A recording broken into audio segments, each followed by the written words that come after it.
So we're out to see Andrew's new bike that's cost him $800 to build, but on the way I've picked up Kass, and he's gone from a wide wheel low build to a fat tire tall build. He's raised the front and he's got a standard width rim on the rear. It's so gosh damn cool. Off-road Chelly, here we go. Nice bike, mate. It's always a fun time testing out a new build.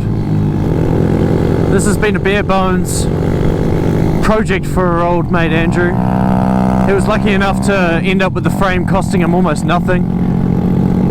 He got two, sold one, came out even. The engine is probably one of the biggest investments. It's a Lifan, and they're around 350 to 400 New Zealand dollars.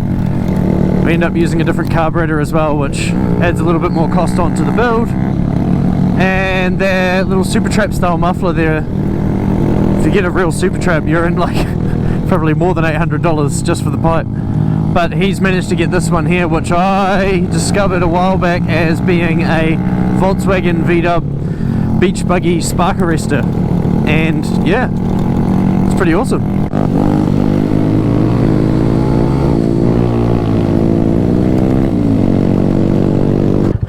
Over the ruts, it's like a constant brake. Yeah.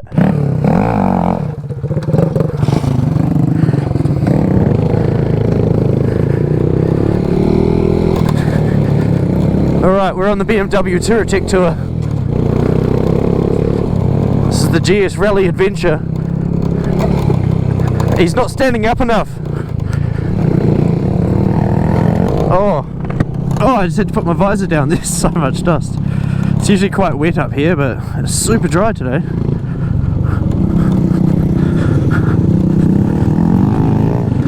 There's one problem. You're not standing up enough.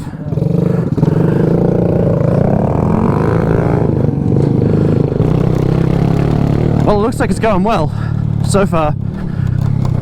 So he wants to change his foot pegs, and that's about it.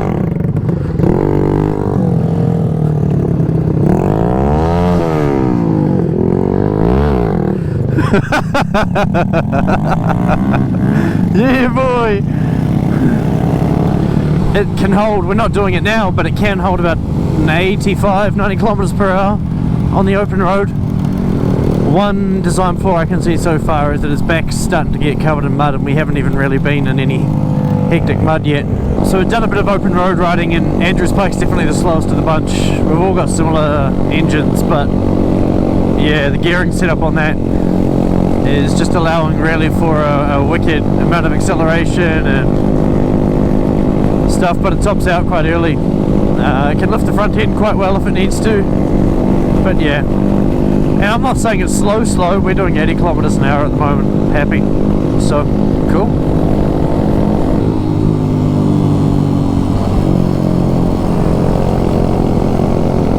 Here's the change from tar seal to gravel.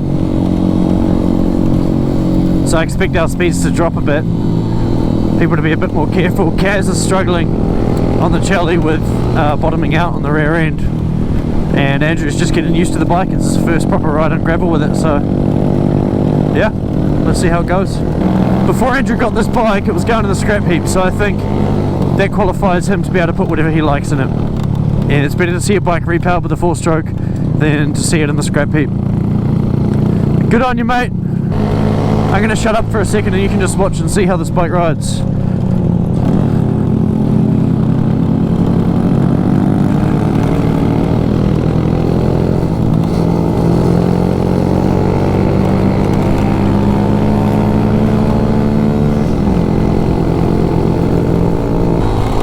You can see the stones flicking up. I have to keep my distance, otherwise they're going to smack this camera right in the lens and smash it to pieces. Now we're on a unfamiliar road for most of us. I've done this road once, these guys haven't done it yet, and the gravel does get a bit thicker, and it is a public road, so we've really got to be careful about oncoming traffic.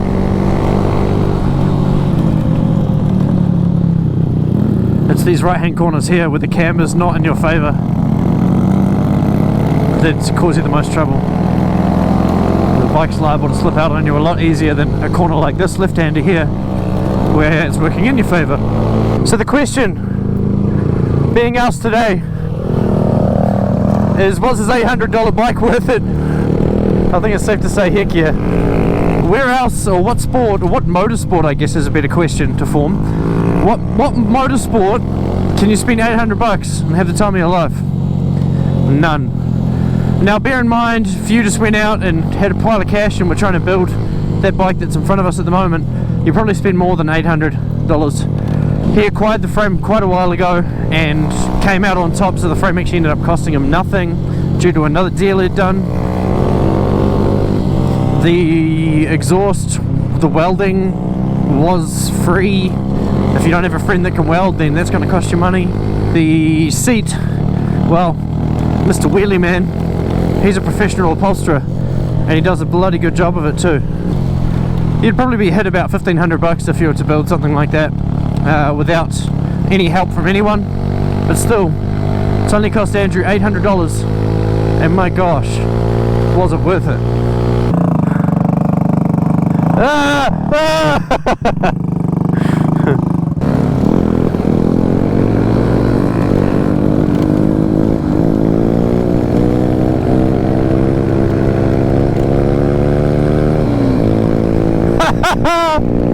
This is the best wheelie I've seen yet. Cool. Okay, so I'm riding this now, finally. Apparently we don't have many brakes, and I've come from that, so the seat's nice.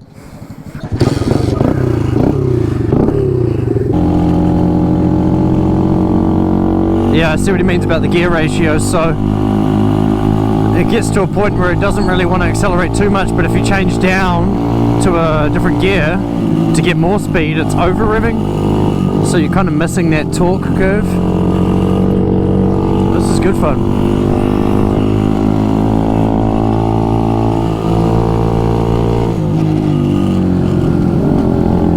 You can feel my feet scraping when we're going around corners. We've really got to rely on the front brake on this bike as well, because the rear is a bit iffy. And yeah, the gear change pattern is all up, so 1, 2, 3, 4, and I'm all down on the wave, 1, 2, 3, 4. And the gravel's here, so let's see how this feels. Woohoo! This is scary. I've got no brakes to rely on. Woohoo! I almost died straight away on the first corner. Oh gosh. It just slipped out, that rear end. Before he was saying that he'd be quite keen to put the same tyre that's on the front on the rear, because it slips out a bit on loose gravel. And this road's a bit weird, so it's got gravel, and then in the corners it's got like a hard substance. Well, I guess it's just compacted gravel. Oh, those ruts are a bit horrible, but actually they feel better on this than they do on the wave. We've got a car coming, so I've got to be careful. Woo! That was close.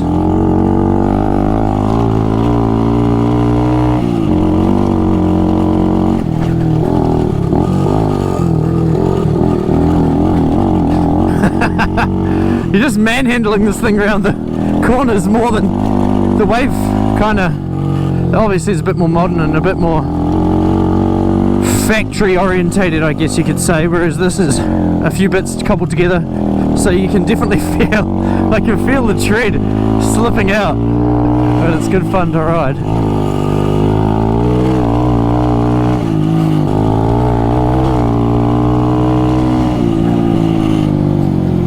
Yeah, definitely don't have the brakes that the wave does. Woo, have to plan that a lot further ahead than I have been.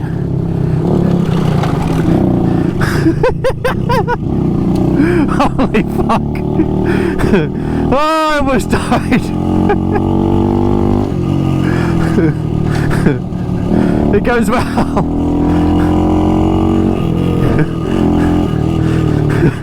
It slides out way more than the I'm having trouble getting my brain together after that. So it slides quite a lot more than the Honda Wave does in the corners, if I'm not careful, I feel like you just lose your footing.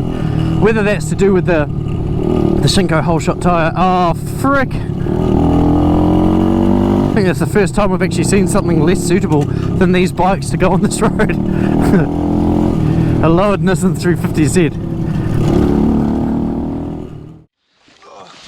So that's it. It's been about 4 hours, maybe 3, of riding these bikes. Is it worth building a bike for $800 and slamming it on gravel? Yeah, 100%.